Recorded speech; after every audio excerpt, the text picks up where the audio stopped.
We're good. Number 6. Thanks for being here. Thanks for having me, man. But yeah, man. Anything you want to talk about? We can just go in. I mean, I wrote down. I usually don't write questions. I just wrote down a couple concepts I want to touch on here.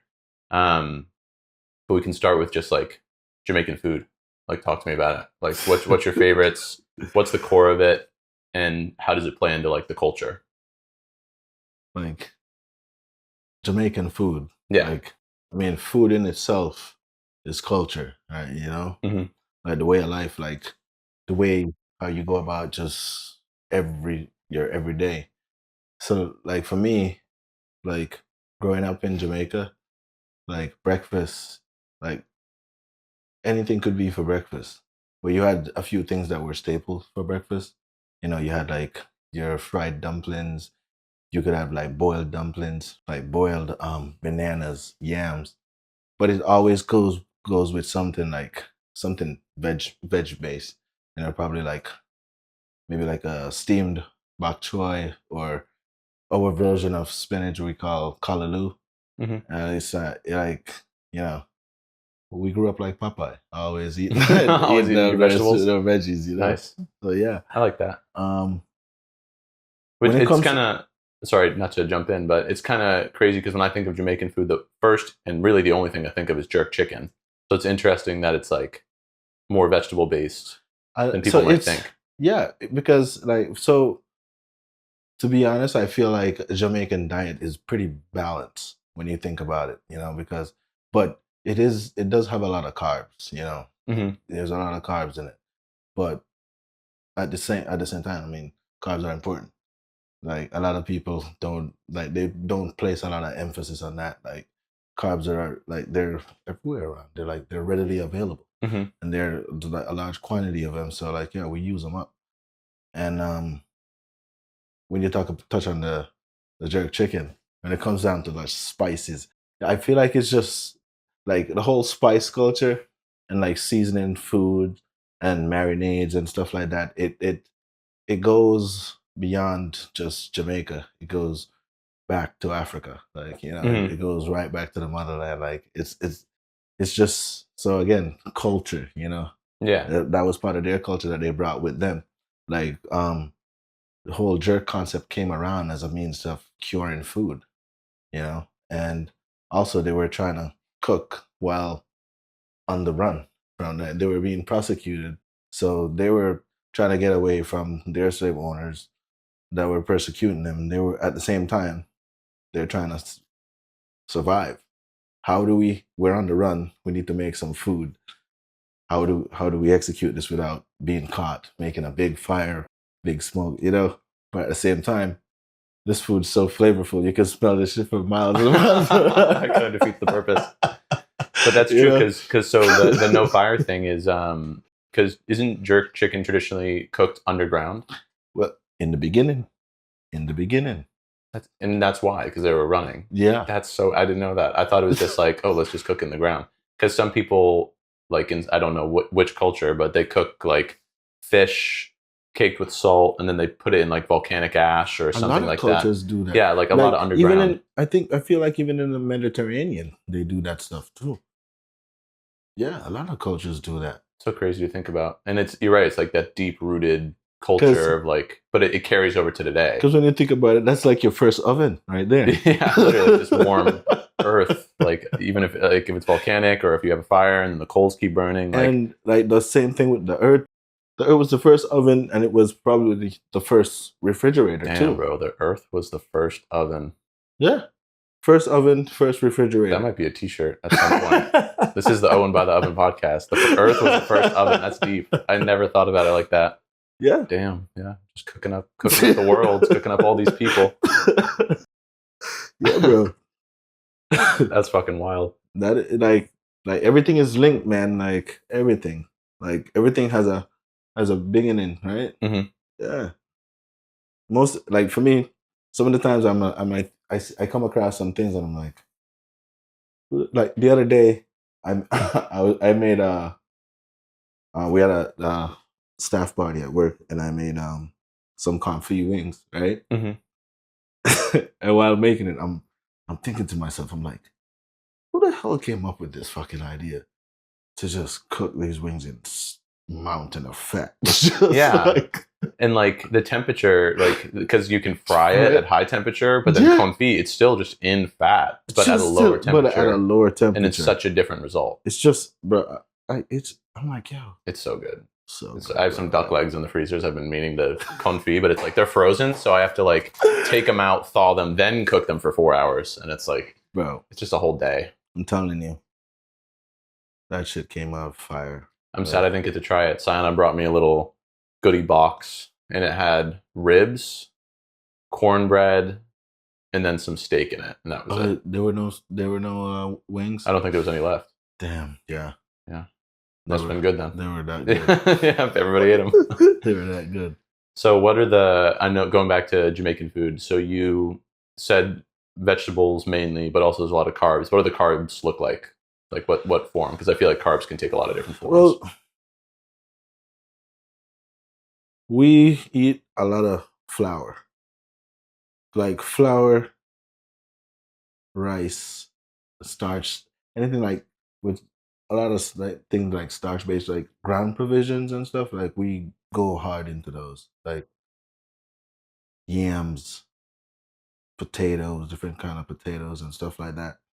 And a lot of people don't even now, like even nowadays, I don't really see a lot of people eating those a lot anymore. Really, even when I went back, like the last time I went back to Jamaica, that trip was a sad trip because I couldn't really find what I was looking for, like what I was used to. Just because for me, I'm used to just pulling up anywhere, like anywhere, and you see somebody with a cart, having a pot on the side of the road, having a grill, having some jerk chicken or soup, and you'll get like chicken feet, you'll get probably like beef, you'll get goat. That's like the expensive one, you know. Like you get the goat. That's expensive, but then like you could always depend on it being good, you know. Yeah. This last time I went back, like not as many street vendors, people doing stuff like that. No, not as many. Why is that? And not as many like. And even when you went to like the establishments that are now, most of them, especially on the tourist in the tourist areas, they now quote everything in like US dollars and stuff. You know? So that one of those things was like, I was like, what's going on here? Like, yeah, different vibe. Like so as soon as I saw that, I was like wondering, does this have to do with like the management, or is it just that marketing? You know, like they're trying, because in hindsight, when they make the exchange rate, like if I go and I spend Jamaican dollars at that establishment, they're making less than if I go there and spend US dollars. So I was like, all right, cool. Maybe maybe it's one of those things, because everyone's always trying to siphon something from someone. Yeah. You know? It's interesting though. No, not as many. But to answer your question about why the decline, I just feel like a lot of people just forget where they came from. Just like cooking, like, because I grew up cooking with my great grandma. You know, like that was like farm to table. That was like the whole thing of growing up in the countryside in Jamaica or any Caribbean island, really, and most African countries, I'd say. If you grew up in the countryside, you know, everything for you is farm to table. Like you're not used to fast foods and stuff like that. Like pizzas, like I'm not a big fan of pizzas. And every time I say that, people are appalled. They're like, what do you mean? They're like, hey guy, like, what do you mean you don't eat pizza? Like people are looking at me like they don't even trust me anymore. Yeah, because you're like, well, it's literally just fucking, like, none of this is farm to table. It's literally just, or in that concept of farm to table, I feel like has become such a ping word of like it's kind of like trendy in some ways, but it's like, it's actually the opposite. It's just like how it should be, like how food should be, is like it grows in the earth and then you make it, or you raise this animal and then you eat it. Like it's as simple as that. But now we've come so far away from that with giant factory farming and monocrop agriculture, and all these different types of things. But I feel like it's so important now to kind of get back to that a little bit. Yeah. Not for the trend, and so you can say we're a farm to table restaurant, but because that's just like how food is meant to be eaten. Like straight up. The whole farm, the whole concept of farm to table is very marketable, Very. especially now, because nowadays more than ever, everyone's now concerned about like what's on the labels, Mhm.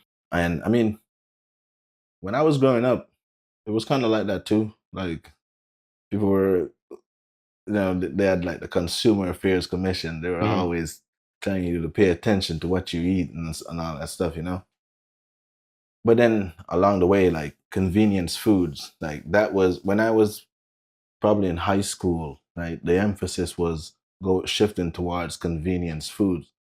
And that was like, what, let's see, 15 years ago, really. And I mean, already America was already ahead in that game. Yeah. So, but now, even in the islands and stuff, like that's where everything's at right now. Convenience food. Everybody want to just pop something out of the freezer and into the microwave, and boom, Yeah. mealtime. But that's not healthy long term for people because there's so many things that are in that food that allow it to last that long. I mean, obviously freezers make things last, but like sometimes frozen food isn't the healthiest. And No, it's like that people lost their touch with fresh food. Um, and just like what, like the difference, like what it smells like, what it tastes like, because it's so different. it is so different. Yeah. Like I think we were talking about carrots last time, like the difference between a Cisco carrot that you get from Cisco or from Sid Wainer or Baldur or one of these big purveyors, and then like a carrot that just came out of the ground is like just so different. They're just worlds apart because one of them is sweet. You peel it, the aroma hits you in the face.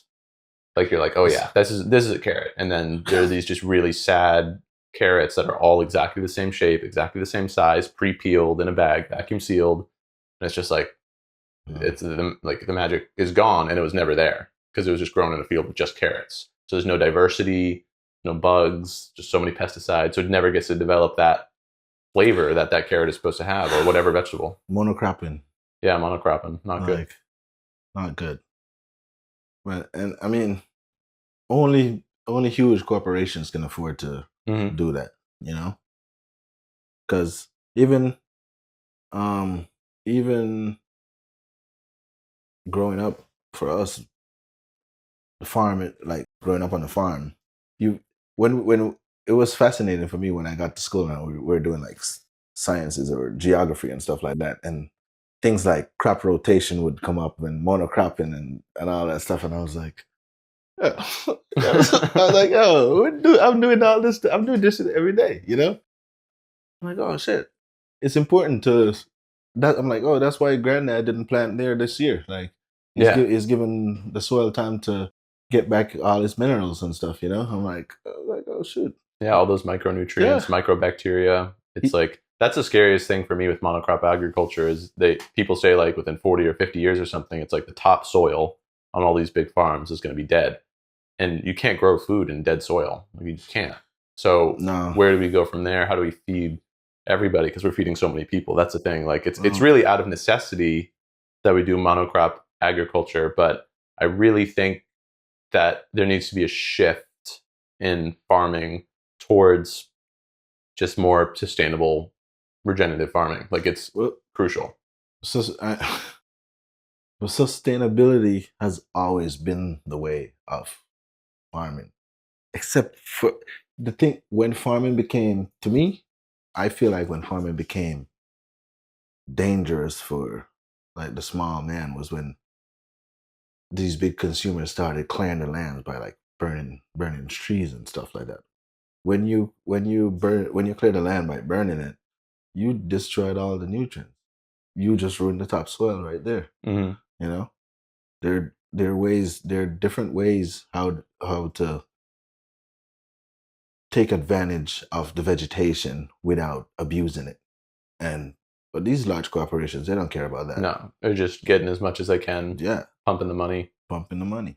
Which is like, yeah, I mean, from a business standpoint, that's great, but it's not going to be great when in, a couple decades, people are still trying to eat food that's being produced and there's no nutrients in it. Like it will be sucked dry because you're not eating anything really. Like for us, and I mean, I've seen small farmers do it too, where they want a big part of land cleared and they fucking light it on fire, and I'm like shit.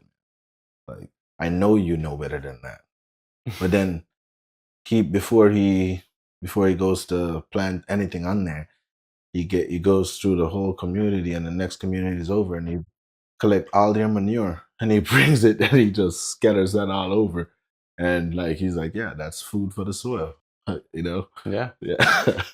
I mean, maybe that's enough to bring it back, because I know, like, I don't know much about burning for farming, but I know that carbon is something that's good for compost sometimes. So because it's carbon and nitrogen. I know nitrogen's a big one, because they say if you have like a home compost bin, you should put like dead leaves in it because they have a lot of nitrogen. Yeah. So I wonder if burning it would help, or if it is just like you say, destroying.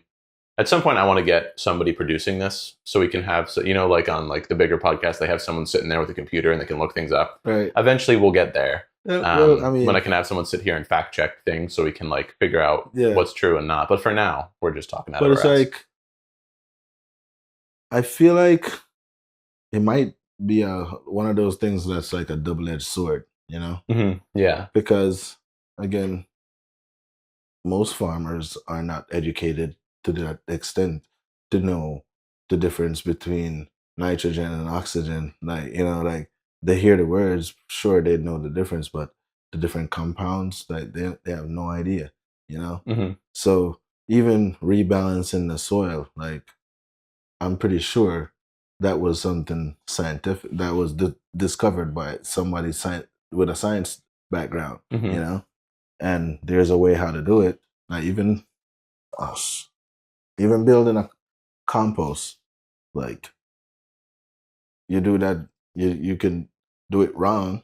Yeah, and then the compost is just mud, mud, you know, no active bacteria. Exactly. So there is some, like, farming is a science. It's probably the oldest of sciences. Oh yeah, and it just goes hand in hand with cooking.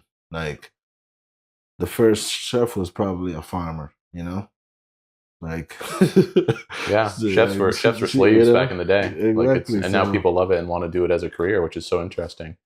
But yeah, for so long it was like you didn't really have a choice. They're like, you're fucking making your food right now. Like, that's what's going on. Yeah. Makes Gordon Ramsay look a little easier to deal with. Well, Gordon Ramsay. So, it's funny. Gordon Ramsay is a great chef. Great, like he is a lot of people's favorite, but he's not really my favorite in terms of just that whole approach. Like his whole approach just rubs me the wrong way. Yeah, like, I think that's the point. He's it's like The Rock in WWE. He's like playing a heel. He's trying to be like, get people mad, get people to react. He's brilliant at marketing and a great chef. So, I mean, he did what he wanted, but I think like if I were to really work under a chef like that, I'd be like, especially in this day and age, times have just changed. So it's like, be like, dude, like I can literally go get paid the same amount to not get yelled at a restaurant just as good right down the block. Right? So it's like, all right, exactly. So it's funny you should say that, because Gordon Ramsay and all these big chefs that have all these fancy restaurants, like most of these places do not pay. The pay is not worth it at all. Like, definitely not. Your people are better off working at like a Texas Roadhouse. Yeah. And Texas Roadhouse, big up to them. Yeah, like, and you'll probably get benefits there because it's more corporate. So it's like there's more that comes with it. Exactly. So I'm like, all right, you go to even like a Salt Bay restaurant or dude, don't get me started on Salt Bay. I'm a certified hater of Salt Bay, dude. I see those clips and I'm just like, I think the dumbest thing is how much he's charging for just like mediocre food. But all right, so he's charging an arm and a leg, and he's just giving people a nail clipping as pay. Yeah. You know, so it's kind of crazy. Yeah. Yeah, there's the pay difference. I think maybe people might think if you go to work at one of these Michelin-starred restaurants, you get paid more. Maybe some of them, but it's not really what I've seen from my experience. I think the pay is similar. And in the one time I was in a Michelin kitchen, I wasn't being paid because that's a big part of that industry is Right. or was. I know it's See- changing now in recent years, but unpaid internships for so long was just like that's how they would hit their labor numbers. Is you just have these kids come in from culinary school like 5-month cycles or 6-month cycles, and then they're just your commies, and like they get all the little tasks done that the chef de parties don't have time for. But now it's hard to find an unpaid internship. I really kind of got at the tail end. And like, yo, don't get me wrong, like that experience counts for a lot. It does. Because most restaurants won't give you an opportunity fresh out of school. Like, I've been down that road where I had a degree, couldn't get a job. And I kept seeing people around me without a degree getting the job that I wanted, that I was probably overqualified for in the first place, but I still couldn't get it. So like the experience is necessary. But at the same time, like think about having like especially if you live in you say you live in Massachusetts and you have to move all the way to New York to go to culinary school, and then you have to intern for like 6 months out there. Like, how are you paying the rent? You know, like maybe mom and dad could only afford the 2-year program or however long the program took, and then now you got to figure out how to survive for these next 6 months to a year while working for free for these people. Like, Yeah. the only thing you could be grateful for is that you will not starve, because food shall be unlimited. Like, Yeah, if you're smart, family meal. yeah, if you're smart, you won't starve. You know, Yeah.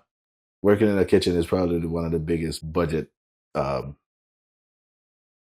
dividers I see out there. Especially for me, I can say that, like, especially like, yeah, I don't have to cook as often. I don't have to buy as much groceries. You Yeah, know? it is not, especially now with food being so expensive. We went Yeah. to fucking Stop and Shop the other day, $300 for just like a cart of groceries. It's like $300, dude. Like $300 is crazy for just like food for a couple weeks. It's ridiculous, and it is nice to have family meal right now at Little Moss. Right now, we do like actual family meal where it's like one person or two people cook for like the whole team. I missed that. So fun, man. I missed it too. It like the first day I was there, like I was butchering mackerel, and then we like fried the mackerel heads, had some extra focaccia, and had some not old, I don't want to make it sound gross, but it was like congealed béarnaise sauce. And that's what we had. And it was so good. And it literally made me like a little emotional because like, dude, I missed family meal, dude. I missed like using the scraps and like getting creative. So fun. I mean, that's chef life though. Yeah. Like, that's where you get your gripes, and you have to. It's scary for some people because you have to kind of face the music a little bit. You're like, okay, I'm cooking for not only my chef, who I respect, but all these other cooks around me and the front of house. Like, man, I had a bad experience at Oscar when I made family meal one day. Chef Martin was like, okay, bro, you're going to make a Scandinavian potato salad with dill and seafood in it, which I've never made potato salad before. And this is while I'm prepping for all the other stuff. It's for 18 people. So I totally forget how to cook a potato because I'm like doing 2 other prep projects and trying to get family meal done. And so I cut the potatoes up beforehand, which is fine. But then I forgot that you should start them in cold water when you're doing something like a potato salad, because I'd never done it before, so I didn't think about it. So I boiled the water, put them in, was sous videing the mussels and the hake trim, just like fish and mussels and all that stuff, sous videing it just to warm it up. And then I strained the potatoes off and they turned to mush. And so now we have this lukewarm mashed potato with mayonnaise and dill and mussels in it. Disgusting. Like, barely edible. Everyone was trying to be nice and be like, oh, it's not that. I knew it was super bad. And I knew it was bad because afterwards I went downstairs, and Carla, the chef I was working with at the time, she's a chef de partie. And I was like, oh, that was pretty bad, huh? Like, trying to like get some sort of like reconciliation, and she literally just looked at me and was like, you need to get your shit together. And that, dude, literally from that moment on, I was like, she is so right. Like, I fucked up, and that was at Osco, which like Chef Frederick is like, he's one of the reasons I started cooking. Like he's just so cool. I love the food that he cooks. And so then it's like everybody just all these chefs I have so much respect for just witness me just fall on my face. I'm like, fuck, man. But that's like a very shaping experience. I mean, I've had an experience like that before where I was put on what they say, it was called out. Is that what they call? They say in America, like somebody call you out on the spot. Yeah, put on the spot. Yeah. So it wasn't about family meal, really, thank God, but it's still pretty bad. Like, so this was the first time I was working for like Serve Oil. It was at Joe's, and I was doing prep, right? I was prep dishwasher, slash groundsman extraordinaire. Like that, it was a compact position. Like, it was like 4 positions in one. One morning, I was running behind, like trying to fill all these positions, and I was making the breads. And I didn't have enough caramelized onions. So I was making a focaccia. Like the focaccia is like the holy grail at Joe's. Like, Yeah. you don't fuck that up. But I don't remember exactly the quantities that the recipe called for. But let's say for argument's sake, it said half a cup per loaf. I'm thinking to myself, like, half a cup of fucking onions. There's a lot of fucking onions, So I fucking decided to fucking half the recipe. So fucking half the recipe. I'm like looking at it. I'm like, yo, these breads are looking good, like, yeah, feeling good about myself. So I put them on the rack and I'm doing the dishes and shit. And fucking Steven comes in like he does. Like, the Steven now and the Steven then, it's like 2 different guys, bro. Like just night and day. Like back then, Steven was like a real hard ass. Like he still is. Like he still drives a hard bargain, but now he's a bit more relaxed and shit, So he comes in and he looks at the bread. Like he always inspects everything when he walks in. He walks in, everybody knows like, yo, Steven is coming. Yo, get your shit together. Yeah. Like on the ball. Man walks in, looks at the bread, and it's like looks around the kitchen. It's like, hey Andre, you made these? I'm like, yeah, sir. I'm like, what you think? He's like, you're like, yeah, they're nice, right? I'm like, yeah, they're nice, right? Yeah, exactly, My guy looks at me and he goes, you see something wrong here? I'm like, no. He's like, really, you don't see something wrong here? And he's like, there's something definitely different. So I said, oh. So what I changed the amount of onions we put on there.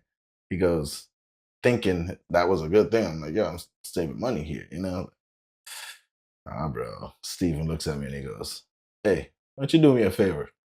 Next time you want to change a recipe, why don't you go open up your own place? Ooh, damn, bro. That's heavy.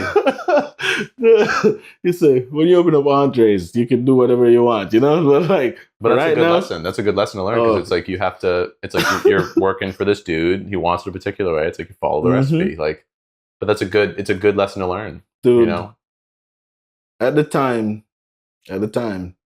I was humbled. Like in every sense of the word, I was humbled. And I was just like, yo, damn, man, like this man just threw me under the bus and just backed up. Like for months, years, I think they were telling that story. I think I think now he probably still remembers the story, but he probably doesn't remember who exactly was the person in the story, But like, one can hope. Yeah. One could hope. But it definitely showed you that, like, showed me at the time that, like, yo, everything is for a reason, Like, this is the standard. What I did was not the standard. You know what I'm saying? Like, could it have been the standard? Probably, if I had ran up the proper channels and, got approval for it. Yeah, exactly. Ask permission, be like, hey, I think we can save this amount of money per month by doing this. But yeah. But, go off and do your own thing, nah, that's a no go. Like I'll go. a lot of people don't understand that. Like kitchen, when it comes to the kitchen, it's like it's the closest thing to communism you will experience in your life. It is not a democracy. It is a dictatorship. Yeah. Well, yeah, dude. That chef is God. Like in the old French kitchens, it's like the chef is God. Like you literally you just gotta listen. Yeah. Gotta do what they say. Make it right how it is. Yes, chef. Yep. No chef. No. There's no chef. Like it's just yes chef. It is. I mean, yes and yes. But but there's different types of yes chef. There's different types of yes chef, like affirmative, and then there's when you're getting chewed out, you're like yes chef. Because even it's funny because you said there's no. Because like for instance, busy Saturday night, orders are fucking cranking out, and chef's like, you have the scallop, and you don't have the scallop. What's the right answer? Like, what do you like? Do you say no, chef, or do you say working? That's you know what I'm saying. I'm like, I think the smart thing to do is just give them a time. Be like, right? They'll be like 3 minutes on that, even if it's going to take you 6. Even if it's going to take you 6, give right? me 3 minutes on that, and then try to get to that. Try to get to that, right? Yeah. But you can never say no, because as soon as you say no, they're like, "What the fuck do you mean you don't have that fucking scallop?" Like, yeah, you can't say no. Yes, like, give me 3 minutes. Yeah. What do you like? Really? Like, I need that scallop today, bro. Like today, like or yesterday. Yeah, dude, I love that. I love when it gets crazy and everybody starts talking shit too, and they're just like, "Bro, what are you doing? What are you doing?" Yo, so when it's crazy, that like I like that you brought up the whole crazy factor, because for me, there's a good crazy and there's a bad crazy. Mm-hmm.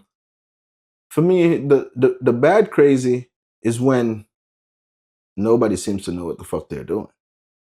That is terrible. I'm like, this is something we do every day. There should not be a time where you have no idea what you're doing. Right. Dude, I've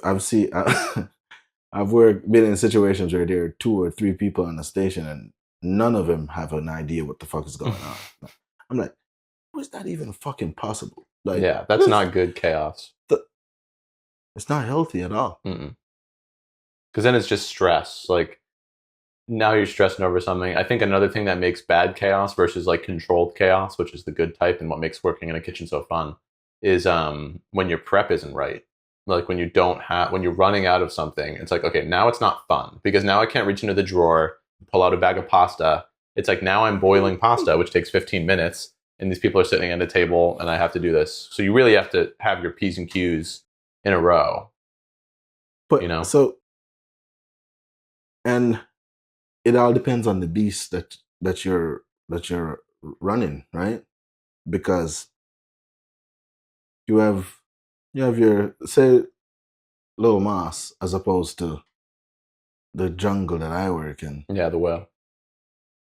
Imagine how different prep is, Yeah, there's a whole team of people at the Black Whale prepping out all the sauces, pretty much everything. I was saying this to Ethan last time, is we were talking about like chef basics and just like knife skills and like what you look for in a good cook when you're hiring. And I kind of was like, well, it's hard to have good knife skills like that in a place. It's almost not required of some cooks in places that are so high volume, because the most you might do is cut some chives, maybe cut some onion shallots up, just like basic mise for your station. And then you're just filling Canberras up and bringing it back to the line. Whereas at a restaurant where you're like a true chef de partie, where it's like you have your station, you're responsible for cooking that station for service, prepping that station for service, and cleaning it. Like that's what you're doing. Like when you're prepping for the station, you're doing so many different things, So it's like that's where the basics kind of come in and everything, and kind of what makes a good cook. It is so right now, what, like the climate that we're dealing with it right now, it is so we've strayed so far from the basics, like from what was a prerequisite. Like the guys that we're employing nowadays, 10, 15 years ago, these guys could never get a job. Not doing what we want them to do right now. Because, like, again, like, I've worked with a lot of people who do not know, they've never heard the word mise en place before. Never. They don't know what first in, first out is. They don't know how to use, they don't know what's the purpose of a sanitizer bucket. Like, they don't know the difference between cleaning, rinsing, sanitizing. They don't know the processes. Cleaning like, up with a dirty rag, like no cleaning standards. Yeah, man. Like, that's especially those two that you said, the first in, first out, FIFO. That is huge, because at the end of the day, that's your food cost. Because if you're not doing that, and there's something tucked in the back of your station, or someone's hiding something on the station and they're just too lazy to clean it or do this, if you're throwing out a couple quarts of a sauce, like, not only are you wasting the ingredients, but you're wasting the time of the person that made it. So, and that's money. Like, at the end of the day, that's money. And then mise en place is so important too, because that, for people that don't know, that's like, everything has a place. And when you're cooking for 500 people, they're coming in, it's like literally 12, 15 people cooking for 500 people at a place like the Whale. You need to fucking have your shit together. Oh, yeah. When I would get there as a cook, the first thing I would do, it would be like Saturday in the summer, I'm just coming in for dinner or something. It'd be like Brian and Derek on the station. Brian's the next episode. I'm having him on next. And first 15 minutes I was there, I wouldn't even think about touching a pan or anything, because they're already in it. They're in the zone. They've been cooking since 11. And I'd be like, what do you guys need? Right. Brian would make me a list. He knows what's in the station. I'd double check it. Be like this long on a piece of receipt paper. You bring sheet trays and you just bring shit up, fill it up. And it's like, okay, now wipe down your station. Now you can think about cooking, because you have everything you need. Your mise, everything is in its place. And then you go. And that's like very important, I think. My fucking ass is falling asleep. Hold on, sorry. I need to fucking let me ask you this. While you ever notice this position? I feel like I've worked at 2 restaurants now where this position, I've seen it being so important. The man in the middle. You know, we coined that. I'd like to think that I coined that term. The man in the middle. Man in the middle. Like, so, like, where? Like on what station, or like in what way? The man in the middle is usually, to me, the guy that's like, he's floating. He's making sure that everybody's good. Everybody's got everything that they need. He's like the pinch hitter, you know? He's like, man, in the crisis. Yeah. Like helping plate in the moment, but also filling up the station. Yep. Yeah. Filling up the station. I feel like most of the times people don't understand how important that person is, because not everyone can do that job. The person, and oftentimes that job has fallen to a chef at the Whale, like working at the Whale. And sometimes upper management don't understand why is it that a chef's doing that. Yeah, like, what are you doing down here cleaning mussels now when it's like, you know, super busy? He's like, what are you doing? What are you prepping down here now? Like, I'm like, so to be fair, it is a valid question, but I feel like there comes a time when you have to stop asking those questions, because you've hired these set of guys to do this job. You guys, pre-game, you guys have these meetings, you guys talk about all these things, all the goals that you want to accomplish. So these guys are well aware of what is at stake here. If a chef is downstairs, he's not down there because he wants to be. He's down there because he has to be. Right, exactly. Like, what are you doing down here, like cooking pasta at this time of night? Like, prep team's already gone home. It's like, well, do you want to 86 this pasta right now? No, but you can't 86 right, exactly. So it's like, I'm down here to make this pasta in this moment right now, because I know I'm not going to mess it up and I'm going to get it done in 12 minutes. Versus if you send some random cook down here, it's going to take them 45 minutes. Exactly. Yeah, and it's crucial. And like, I get it from the business standpoint, because they're looking at like a chef or a manager and they're like, well, I'm paying you salary. So, you know, you down here cutting up a ribeye or something like that is expensive labor for you to be doing right now. And I get that. But Do you want your steaks to be the right But size? who is more equipped Right. to be cutting Yeah. a ribeye? Who's going to portion that ribeye properly? You Who's know? going to make that pasta cook nicely and not rush it? Exactly. Like you can't have your food quality drop. So it's like you have, and if you have, and it's a numbers game.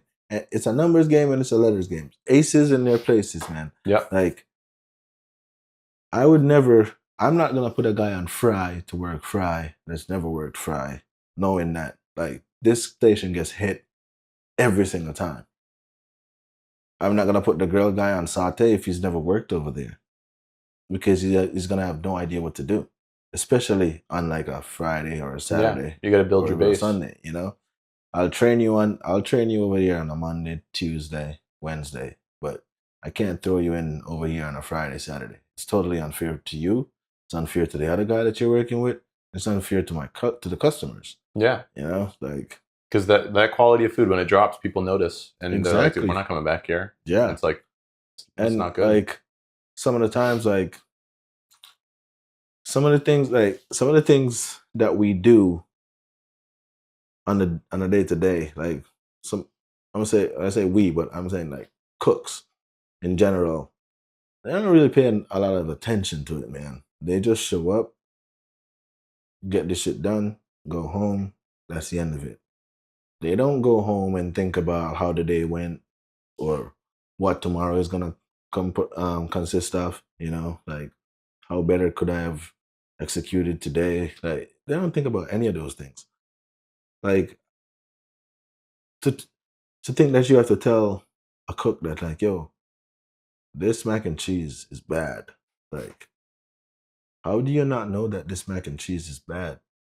And people don't know how to take constructive criticism. Yeah. Like, Yeah, oh, that's a skill. That one is a skill in itself, because then it's like now the culture has shifted so much where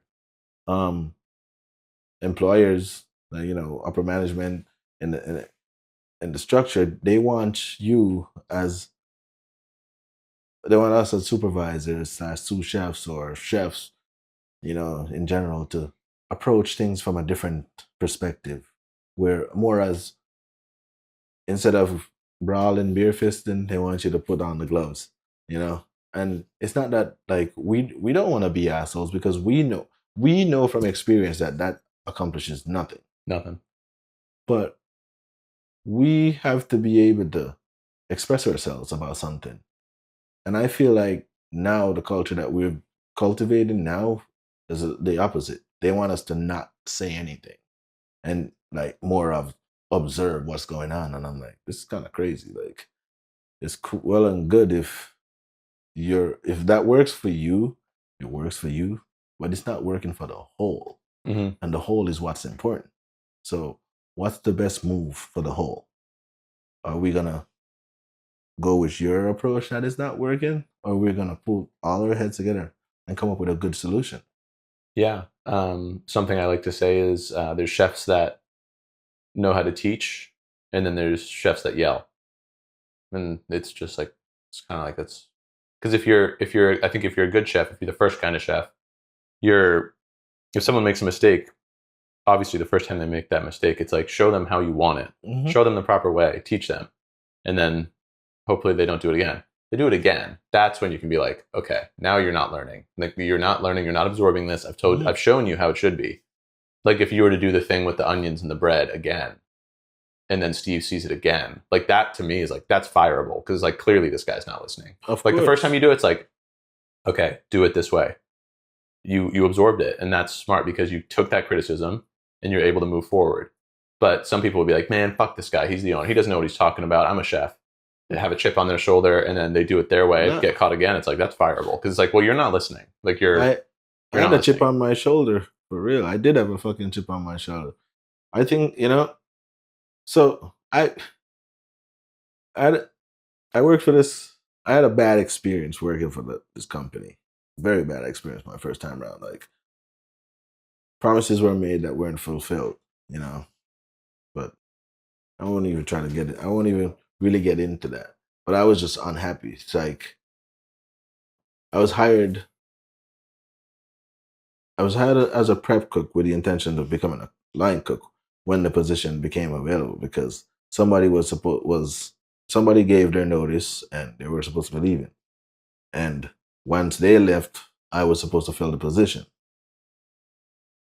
Weeks goes by, this person leaves, see new cooks get hired, months go by, other people leave, new cooks get hired, I see more cooks getting hired, and I'm still stuck in this preposition, and I'm like, chef, what's up? Like, what am I next up to bat? Mm-hmm. Just wasn't coming. And I don't know if it's the universe or what was working for me, seeing that I was very unhappy. And because like, dude, I was working for 12.50 an hour. I was a prep cook, a dishwasher. I was the guy in charge of doing any little miscellaneous thing. I was the sanitations guy too, like it's 3 positions in one. Mm-hmm. I'm like, this is 2017, 18, 2018 around there, like $12.50. I was coming from the vineyard a couple of years back. Even I remember when I was in college and I went to the vineyard. I came from Jamaica to the vineyard working as a dishwasher. I was making $14, $15 an hour as a dishwasher. So I'm like thinking, I'm like, the natural step up is from a dishwasher to a prep cook. You should be making more money. That's what Yeah. I'm thinking. I'm like, why is this shit going backwards? You know? That's so funny. I mean, because Martha's Vineyard is I mean, yeah, you know, it's a higher class of Yeah. people and you know the rich Yeah. people and all, but still, like comparatively, it's not that. It's 45 minutes away by boat. And if you think you're thinking that like a dish position anywhere in the state shouldn't be the same as a or worse than a cook or prep cook position Yeah. anywhere in the state, unless it's like a mom and pop restaurant. But we're talking about a big corporation here. You know, Yeah. it was kind Yeah. of frightening. It was eye opening. I was like, man, like cooks really do not get paid that much money. No, it's hard to make a living. And that's why I think what we were talking about earlier, like going to work in a restaurant that's like more higher end and everything, some people might want to go get that experience or try something like that. But like the money's not there. No. So it's like you really have to be like, why am I doing this? Like what am I getting out of this? Which I think can be good because then you're really thinking about it and you're getting stuff every day that's a takeaway and you're really paying attention because you're not really making a lot. So it's like you better be learning because you're kind of getting paid in knowledge Yeah. a little bit. I mean, if you, I feel like I've done a lot of jobs that I was paid in knowledge because there have been a lot of situations where I've been in. A lot of people are like, "Yo, why don't you leave? Why don't you quit?" And I'm like, there's something here. You know, there's something here that I need. I feel like I can achieve something here, and it just the time isn't right. I feel like every time I've gotten to the point where I don't feel comfortable, I don't feel like it's working out, something always comes around. Like, because the same thing, like while I was at Joe's and I wasn't feeling it, God forbid, my my mother-in-law at the time, she took sick, and we had my ex-wife and I had to move back to the Martha's Vineyard, and it was a rough move, but you know, family, we were there. We had a great support system and everything, but the whole housing situation on Martha's Vineyard just sucks. Like we ended up moving like 5 times within like the 2 years we were there. It was crazy. But that's where I really Martha's Vineyard is really where I I got the inspiration that I really wanted to be a chef. Like I always thought about it. I mean, I've worked in hospitality pretty much all my life. I've only had one other job outside of working in hotels and restaurants. So it was always on the cards. At the time, I feel like I got distracted Mm-hmm. when I was in college. I went to my first internship and I got exposed to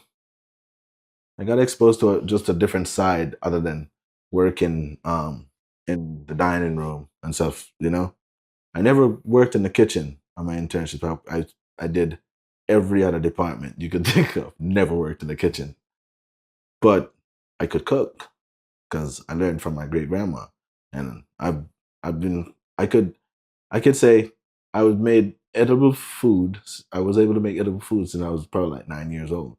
which is crazy because a lot of people these days don't learn that. They don't learn Oh just how to cook with their families and stuff. It's a life skill that they're missing out yeah, on. yeah, and I feel like that's one of the reasons why I had that experience when I went back to Jamaica. I feel like a lot of grandma's recipes people don't even remember them. You know the methods. You know And that's it's so all sad, important. dude, because like you said at the beginning, like food is culture. So it's like if you're losing these old recipes, you're losing a part of the You're culture. losing a Like part of the it's just culture. fading away. It's like and it's like I mean I don't want to get into the whole political landscape that's going on right now, really. But it's kind of hard not to when we're talking about cultures and food and all that. Like America has always been a place of diversity, you know. Um, this is a country of immigrants, Hmm. and American. When you think of American cuisine, like what is it really, other than a melting pot of culture? Yeah, it's hard to define American cuisine as one thing because it's so many. It's everyone. It's It's everyone in the world. There's no every there's no you know one type of person who's not in the United States. There's got to be one at least yeah. because they're everywhere. It's a big country of immigrants, like you said. And yeah, I mean it's a tough thing right now with people getting deported and everything. I wonder how it's going to play out in kitchens in particular because a lot of immigrant workers in kitchens, A lot of a them. lot of them, and that's how restaurants make their ends meet. It's kind of fucked up, but Yeah. like it is like you get these people that are immigrants from Guatemala or Ecuador or wherever, um, and you pay them maybe less than you should, and you know they're willing to take it because they don't have their documentation, and like that's how a lot of places make their labor. And And those people need that money because to them it's like it's not a yeah. lot of money maybe to us or to somebody who has been in America their whole life, but to them it's like that's enough money for them to live here and send some And home to send their some back home family. to their families. Yeah. So it's like so I feel like so the criminals aside, right? Because they are the problem. They are the Yes. issue, 100%. right? The criminals aside, like if they could just focus on the criminals, right? And get because like a lot of these people that are here, they're some of them are running from situations, man. You know, like me, I'm an immigrant. I came here because of opportunity. I wanted a better opportunity for Hmm. myself. You know, I was I'm not from a rich family. My mom worked very hard. You know, my dad he did his best. I'd say. You know, could he have done better? Of course he could have, but it is what it is. But my mom made sure that I had everything that I needed. But seeing what my mom had to go through, I feel like I was a very aware kid. Like from a very young age, I was just conscious of what was really going on around me. Like I saw, like, yo, in order to eat, these people gotta work hard, like Hmm. 7 days a week sometimes. Like my mom worked sometimes, like, yo, wonder if she's gonna have a day off or something, you know? Seeing all that, seeing that she's from a country that is like 80 degrees all year round. She's living in the UK where it gets below zero. She's like freezing, you know? I remember one time she telling us like her hand got stuck to the she didn't have it, she forgot to bring her gloves and she was trying to get into her apartment and her hand got stuck to the handle of the fucking door.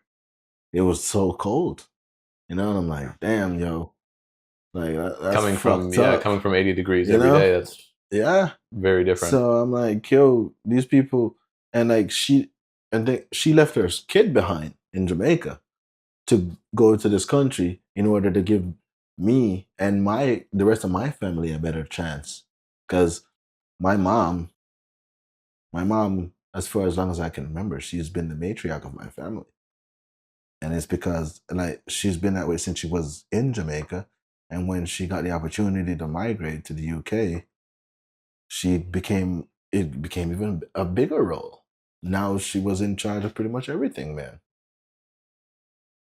Yeah, and I think people look to the United States like that, kind of like a beacon of hope. Like this is the Yeah, land of opportunity, a place where you can go and do something like that for your family if you're from another country, true. which I think is a beautiful thing. Like that's really the most American thing you can do is immigrate to this country and make a name for yourself and succeed. And it's the greatest part of this country, True. genuinely. So True. I hope I hope we can figure out a way to get good people in and keep bad people out.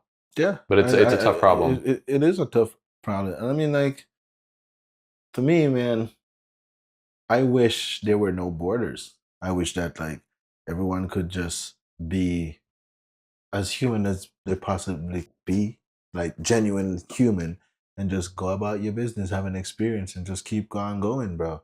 Like, you don't have to go anywhere and start any issues. Like, Mm-hmm. like, Because what's a border anyway? It's just like a dumb imaginary line that's like, exactly. hey, we own this. Exactly. Like, That's right. I mean, it's we all, as inhabitants of Earth, we all should be able to experience the Earth. yeah, and Wouldn't people that be don't think great? that way, which is fucked up because people are like they get so set in their ways and maybe too proud. But it's like we really all are just all Earthlings and we're all on this planet. Like, why Yeah. can't we all just get along and do our thing? And I'd like to be able to just go around to talk about food with everybody, experience all their experiences.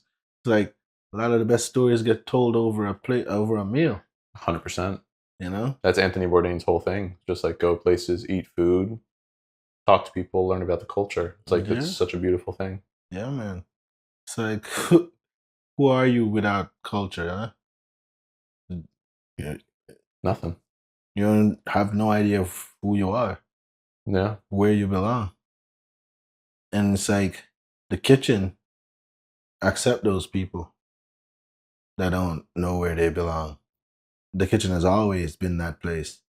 The misfits, all the Hmm. people that have a hard time getting along with a regular day to day job. Like those people, the addicts, they abused. Those are the people that always end up working in a restaurant. Like it is a fucking collection of misfits. Yeah, that was a big wake up call for me. Like coming out of culinary school, where it's like all these, people have been cooking since they were kids, and everybody's pretty well off. It's an expensive school, so it's like we're all, whatever. But then you get into a kitchen, um, and it doesn't matter how nice the kitchen is. It could be No, 3-star Michelin. It could be a Five Guys. It doesn't matter. There are people like that everywhere, and yeah, like drug abuse and all these things. It's such a huge part of the industry that is, not always for the best. It's great to have, a couple beers with your boys, smoke some weed, whatever. But there's a real dark side, dude. Like I worked in 2 places in the past 2 years and lost 2 people. Like it's just one per year, and I think that that's a good that's the rate that it goes at. Like genuinely, and if you spend a lot of time in this industry, I'm sure you've had some people that you might have known that aren't here anymore in the industry, and it's so sad because yeah. I had it's this. it's like you said, it's a group of misfits, and that's kind of why I love this, like doing this, because it's like I just want, like I think they're misfits, but they're some of the most cool, genuine people you ever Oh meet. yeah. All They right, just so don't quite fit in. so all right. So the good part, and so being a sous chef is pretty fucking dope. Like I have to say, like I mean, it gives you such a different perspective. Like it's like you're part of the mob. You know, you're not a you're not a big boss, but you're a boss. So you're hearing what the big boss is thinking, and you're hearing what the guys on the field are thinking. You Hmm. know, so you're that, and now you're in the middle. So now It's a critical role. you got to figure out, how am I going to let these two guys communicate? Because oftentimes when the big boss says something, these guys don't have no, they're like, big boss. Or sometimes they'll only listen because it's coming from the big boss. Yeah, they don't want to hear what you have to say They because don't want to hear you're what not the you one want to signing the say because paycheck. you know what I'm Yeah, saying? And then you have you have the other guy, because like you have some guys that choose who they listen to. no matter what it is, they choose who they listen to. And so now, as a sous chef, you're like, yeah, man, I got to figure out how to bring all of these guys together, all these different personalities. You got to be their friend. You got to be their enemy at the same time. It's like being working on the cover most of the time, because like you got to listen to this guy that's bitching all the time. Does he make a valid point? Of course, he makes a fucking valid point. But most of the time, he's just bitching just because he has nothing else to fucking do. So now you got to entertain him and make sure that, like, yo, he feels that his point is being heard, because even though he's bitching and you might find it annoying, you still want to let him know that, like, yeah, man, I feel you and I relate with you. Yeah, man. Don't just fucking take that information and be like, yeah, this guy's bitch all the fucking time. Like, still got to take that information, decipher it, and try to work it for what it is.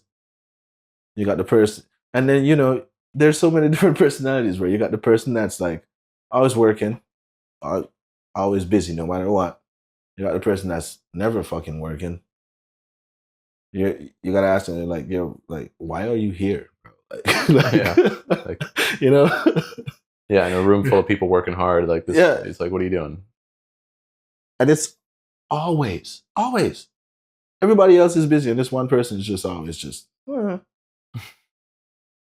They don't have that spark, the sense of urgency, and like the drive to do it, which I get in some people, because some people are truly just there for a paycheck.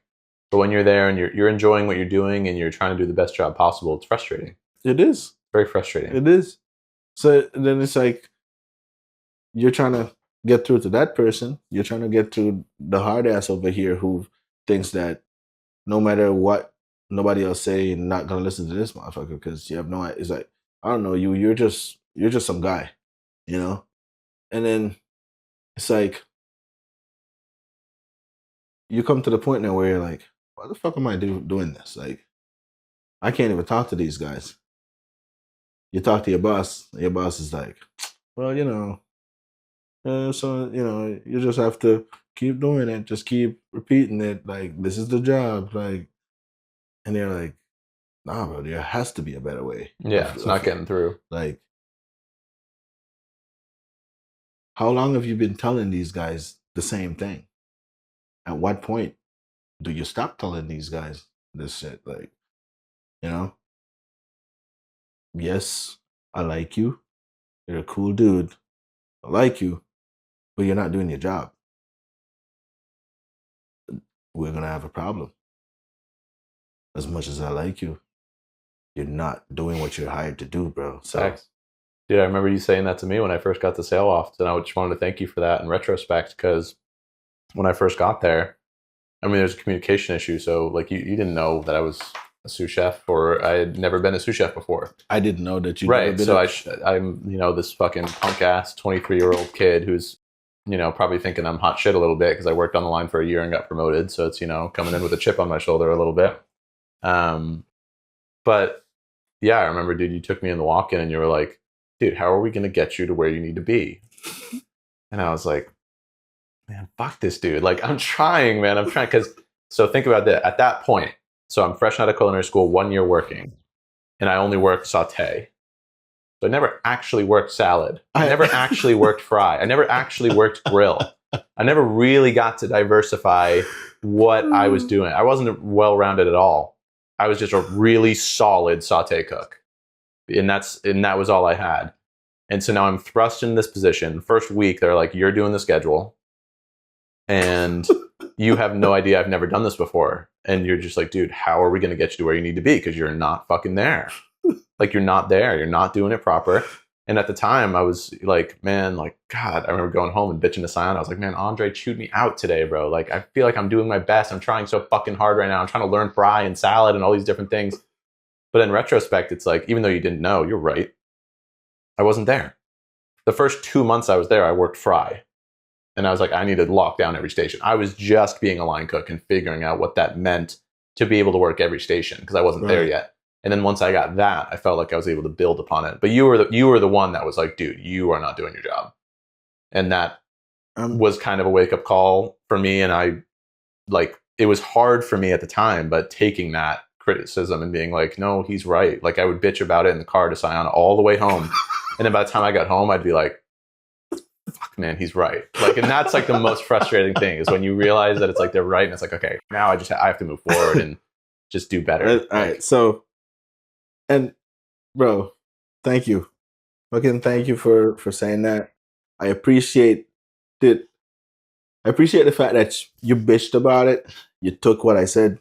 There was a lot of because there's always a lot of emotion, you know, and it's not always negative.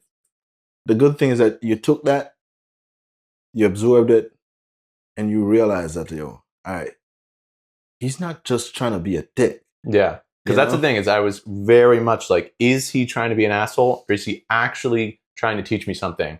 And I would always get to like, he's trying to teach me something and I'm upset because he's right. And that always like, that kills me so much because it's like, when I'm upset, I always know it's because someone said something that's true. It is the hardest fucking thing to, because like my personality, like I'm an Aries. And oftentimes, I mean, I don't know if you believe in astrology or anything like that, but people with like the fire personality, like they just don't like being told what to do. Yeah, Sion is an Aries as well, like, so I can never tell her shit. They like to do things their own way. They like to, they will only listen to you unless they feel like you're coming from a valid point. Yeah, you gotta come from somewhere of strength. Or else you're gonna be losing out in this argument or anything it is. But it's like with you, the whole situation with you comes right back around to training, because it highlighted so many things. Because when you came in, I had no idea how to. I've trained line cooks. I know how to train a line cook. I've never really trained a sous chef before, right? I've been a sous chef. I've been a chef. So, I mean, I know how to be, I know how to do my job. But again, you're constantly always evolving. The job is constantly changing. So, you have to constantly try to grow in the position. But like all the systems weren't in place. The communication was definitely not in place. Yeah. Because if you had known I had never been a sous chef, it would have been a whole different thing. But maybe it's good. Maybe it's good that you didn't because I heard you more, I'm like, yo, they told me two guys was coming. One guy was a line cook, one guy was a sous chef. So I'm like, all right, great. New sous chef. All right. Fucking all right. Let's get it. So they didn't tell me that you had just came, I knew that you went to culinary school, but I didn't know that you had only just worked a year. Yeah, 1 year. Just that's it. 1 year, one station. I didn't know this. I could work grill, like for sure. That was the only other station I really touched, but I never really touched fry until like the last month when I was like, okay, I'm going to be a sous chef. I need to figure this out. And I don't think I ever made a salad at the Black Whale ever. I just never had a need to because there's always someone on there, and my focus was saute. Saute. Yeah. So again, I'm like, all right, the systems are fucking important in order to get our jobs done. It's like, if we had the proper systems in place, when you came in, it would have been a smoother transition for you and for me. Because like, I kept going home and thinking that I'm a dick. I'm like, am I being a fucking dick to this kid? Like, I'm like, the last thing I want to be is that guy. Because my thing has always been like, I've always focused on developing people. Because like, I never had that per se for myself. That has always been something that I've been looking for. And I've realized that like, it just in this industry, it's not really there anymore. Like, there's not really a mentorship. Like, nobody mentors anybody anymore. Yeah. And if you want that mentorship, you have to seek it out. You have to go find someone and they have to accept you. Exactly. And it's a weird thing.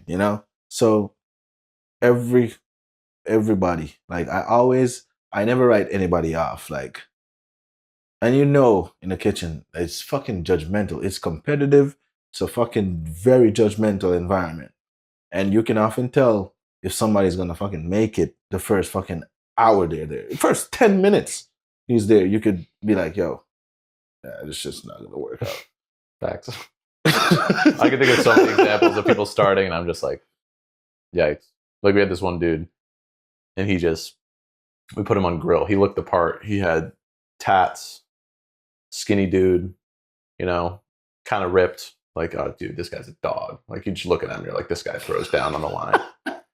Put him on grill because we're so desperate for people. And I'm like, yeah, man, this station's not so hard. Like, as long as you are, aware of the temperature ranges, and that's all you really need. And he was just like, what's a temperature range? And I was like, oh my fucking God, did I make a mistake putting this guy on grill?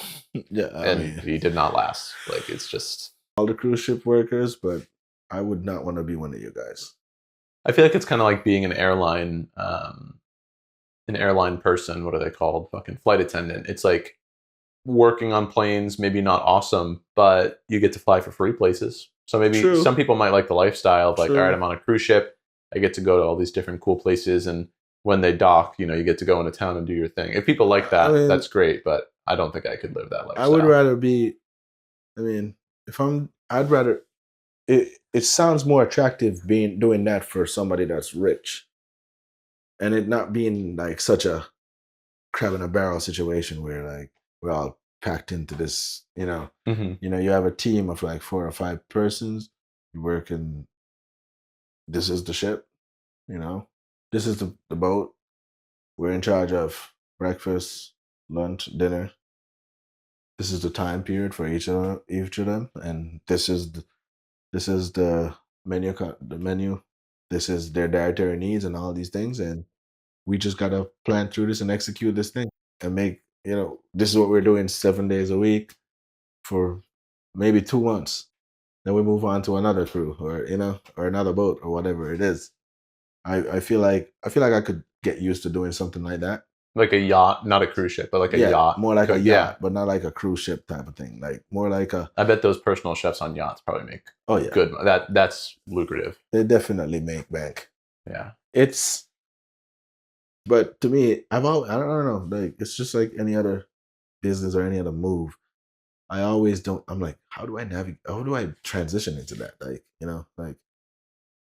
You're thinking you're already used to this whole your day to day.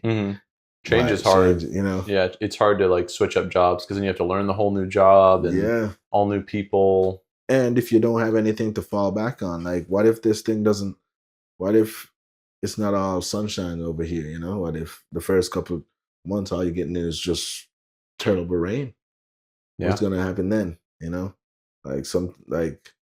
Like for me right now, my job contributes to pretty much every aspect of my lifestyle right now. So if I weren't to work right now for a couple of weeks, I'm like thinking like shit, like I need to do something right. Yeah.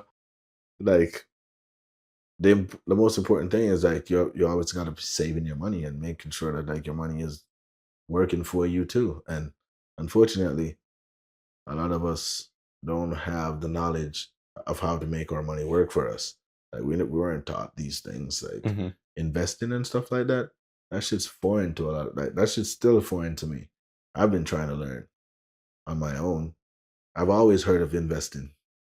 Always, you see the news on the television. Like there's a whole segment dedicated to that, to stocks and bonds and all that stuff. But do they ever go over that stuff with you at school? Like during middle school, high school, college, like they never really gotten into any of that stuff. I think if you're in college and you're studying finance or economics, like when I was at Framingham State before I switched to culinary school, I studied marketing and then fashion and then economics. And marketing I found very boring. It's important, but I just didn't like it. Fashion was cool, but I didn't want to sew. But economics is kind of like how the world works a little bit, like macroeconomics versus microeconomics. And you talk a lot about the stock market because it's all supply and demand, and what's happening right now affects, the stock prices, and it's very complicated. And I feel like people should be taught about it more because most people just park their money in a checking account or something, and they're getting like 0.03% interest back or something like that. and it's like, for what? Like, that's pennies on the dollar. Um, but if you know how to invest, it's like you can make a lot of money. Yeah. And it's, wish I was a little better at it. I just started, and I wish I got in it sooner. I just opened my Vanguard account like 2 months ago, and I'm telling you, like, I wish they had, like, those are the things that they should be focusing on, but they're not. Like, nobody taxes and all that. They don't place as much emphasis on those things, and those things are real life things that you have to deal with when you're out here trying to be an adult. yeah, It's like, makes it harder than it needs to be. yeah, they make it really harder than it needs to. They tell you, yes, you have to go to school, gotta get a good grades in order to get a good job. But then how they don't tell you how to maintain all of this really. How do you really maintain all of it? Because, like, Mm-hmm. yes, you can have a good job and you have your family, but, like, the job is not really maintaining your family. As a matter of fact, I don't even think a job is a job if you're not able to make a living from it. Yeah, and it's hard, especially in places like Massachusetts, which with such a high cost of living, like making a living off of working in kitchens and stuff is very difficult. Like, having two kids at home and making $18 an hour. That shit sounds fucking asinine. Yeah, like, how do you feed them when eggs are like $12 for a carton? You Like, know? it's, yeah, And rent for a 1-bedroom apartment is $1,200. Like, how do you're not even taking home half of that. You're not taking home half of that on an $18 fucking job. You're not. So where's the rest of that gonna come from? You gotta pay the rent, you got car payments, you got, God forbid if you have to get a babysitter, you got all these other insurances and all these other bills, miscellaneous bills that are coming in. That money goes faster than it even come in. mm-hmm. So, like, I think about, so these are the things where I'm thinking about. I'm like, I'm at the age now where I want to have my family, and I'm like, how do I make it work so that I don't feel like I'm cheating myself and I don't feel like my family is getting cheated? Mm-hmm. Like, those are the difficult questions I find asking myself after doing this for the past 10 years. Like, I don't know. I still haven't I still don't have an answer, but I need one soon. Because I love what I do. I love it. Love cooking. Like, if I wasn't cooking, I probably would have had. I would have, if I had my first choice, I would, like many males, was to be an athlete. And I was a decent athlete in school. Had I gone to the right school, I probably would have made it as an athlete. But my school was more focused on music. If I played an instrument, my school would have invested the last penny they had in me. Like, if I could have played an instrument. But my school, they were all about academics and the music, not so much the sports. But my high school, big up, big up my school, Knox College High. They they built their thing on being successful. Like, the standard is the standard, like, they don't break it for nobody. And that's good. Oh yeah, the standard. They held. I like the fact that they held such a high standard, because that, I feel like that kind of allowed me to strive for, always try to strive for higher, Mm-hmm. and I've always tried to hold myself to a very high standard too. And that carries over now to your Yeah. work now. Like, definitely, I remember at Sail Off being like, Andre gives a fuck. Like, he gives a fuck about this big time, which not everybody does. And then, and that's what I like. I want people to always. That's what I want people to always understand, that, like, because I feel like most of the time people, they walk in and they see me upset and they're just thinking, oh, Andre's upset again. He's just always upset. He's just mad. Like, I feel like people view me as, like, being the mad guy, the mad black man all the time. And I'm like, yeah, guy, I get it. It's the funny stereotype, but, like, no, that's not really who I am. Like, if you know who I am, you'd understand is that this is passion. I'm passionate about this. That's why I care. That's why you're seeing and feeling all this emotion coming from me. Like um the right now at the Black Whale, the servers they can't for the life of me figure out how to stack plates. And you're working with us with a small area, right? You're working with a small area. You're telling me it's that difficult to make sure that an underliner goes with an underliner, entree dish goes into the entree, the oval goes with the oval, the circle goes with the circle. Like, like you're not trying to play Jenga here. Yeah, it's pretty basic. Yeah. It's fucking pretty basic. And if you have the thing right here, if this is the end of the counter and there's more space over here and things are stacked high this way and about to fall over, why wouldn't you just push all these things over so you have the rest of the space down here to use? It's just like little things like those just boggles my mind. Mm. And then the next person comes in and sees the pile and adds to it and walk away, and all you hear is just everything falls on the ground. And those plates are expensive too. Like, yeah. I'm like, yo, why is it that difficult for you guys to stack them and just like to make more space? Like, you do it requires 2 extra steps, like 1, 2, just to get over here so you could put it over here. But you just refuse. Or why would you think that you could stand right here and throw the silverware or the ramekin in the dirty water while the dishwasher is standing right there washing his dish? Like, that's dirty water being splashed onto this man. Why are you abusing it? That's assault. Why are you assaulting the man? Like, dirty water, like, yeah. I'm like, these things, I'm like, put yourself in his position. Yeah, and dishwashers it's a rough job. It's a rough job. Bro, I work with girls where servers, listen, I understand that it's a prissy position. You guys have to look good at all the times. But yo, ain't nothing wrong with rolling up your sleeve, putting on a gloves, and fucking taking something out of the trash that doesn't belong in the trash. Like, you dropped that ramekin in the trash, you dropped that plate in the trash, that fork or knife in the trash. Why you're gonna ask me to take it out, or you're gonna ask the dishwasher to take it out? Like, stupid. Are you fucking serious? Like, why are you gonna ask us to do that? Because you feel like you're better than us? Because that's what that's the first thought that comes to my mind. Might not be what you're thinking, but that's surely what I'm thinking. Because like I don't understand why you wouldn't do that. Like, just entitlement. I'm like, a little bit. I'm like, come on, man. Like, are you fucking serious now? You're gonna ask me to take it out, and you got 2 fucking hands.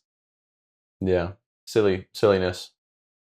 Motherfuckers not willing to get their hands dirty. But let's wrap it up with this question. I like asking it. What's your happiest food memory? Happiest food memory. That is funny. Should ask that question. One of the happiest food memories I have is like an incomplete memory, because for the life of me, I can't remember what it is that I was eating, but I remember who it was that gave it to me. There was this lady, she lived in the first community that I lived in, that she would always bring me stuff as a little kid. She'd bring like bananas, fruits, all that stuff to give me. She made this, it was like this, it was like a cake. It was like a cake. I think it was made from like, we have this thing we called roti. It's a, but so the roti she made, it's like she folded a bunch of rotis together, like, and she steeped it in like a sauce. What's a roti? It's like a roti. It's made like from flour, water. It's kind of like a dough, and then you roll it out. Okay, yeah. So it's like, but a roti kind of comes like, sometimes the closest thing to a roti like I can think of to a roti would kind of be like I'm imagining like naan bread in Indian kind of like a cooking. naan. Yeah, it's kind of like a something naan that. bread. Yeah. So imagine putting layers like I think she had like different jams on it. Just layers and layers of stacks and jam. She packed it in a box, and just sliced it and drizzled this like caramel over the top. And I remember she would bring that to me as a kid. Every time I'd see her, I'd fucking get that, and I'd be so fucking excited. And every time I think about that place where I used to live, that's the thought that comes back to my mind. That little treat in the box that she'd fucking bring me, and for the life of me, I cannot fucking remember what the fuck it was. But I think it's nice that you still remember it, and it's about who was making it for you. Because that's a big part of cooking is like the sentimental value, like who's making. Like, nothing's ever as good as your mom's cooking. Like and one of my other memorable memories with food would be my great grandma. Like my great grandma. So my aunt is a very good cook. My great aunts, all my aunties are good cooks. My mom is a very good cook. My great grandmother, bro, I don't know what she was on, but she was on some different shit. Like the way she make rice and peas, it's crazy. It's just I've never tasted that flavor anywhere else. And every time I go somewhere and I always try the rice and beans, and I'm like, not as good as God. Just not as good as grandma's. No matter how good it is, it's just not. There's just something missing. It's because she put the secret ingredient in there, man. She put love. I'm like, I'm always trying to figure out what it is, and like, she'd tell us all the time what to do, but no matter what, we couldn't replicate it. Yeah, never. It's that love. That's the secret ingredient, man. That's what makes food taste so good. That's fucking love, bro. Let's do it, bro. That's it. That's Thanks, nice. man. Episode 6. Thanks for being here. Thanks for having me. This was a good one. Yeah. Thanks for having me, bro. I honestly couldn't sit in that chair any longer. Fucking ass hurts.